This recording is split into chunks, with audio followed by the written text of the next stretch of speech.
এই হলো লাহিড়ী বাবার মন্দিরের একেবারে সামনের অংশ। গাছে পাখি ডাকছে, চারিদিকটা সবুজ, খুবই শান্তির একটি জায়গা। এইটি হলো উপাসনালয়, ভগবান কৃষ্ণের মূর্তি।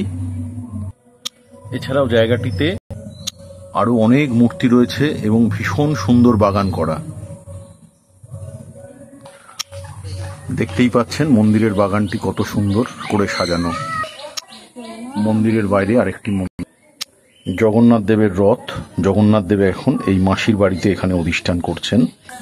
রয়েছে টার্কিস হাউস, একটি খাঁচা থেকে বাইরে বেরিয়ে পড়েছে। রয়েছে অনেক রকমের পাখি।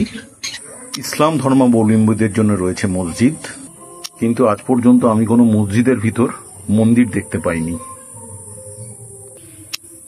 ছবি তুলে শেষ করা যাবে না।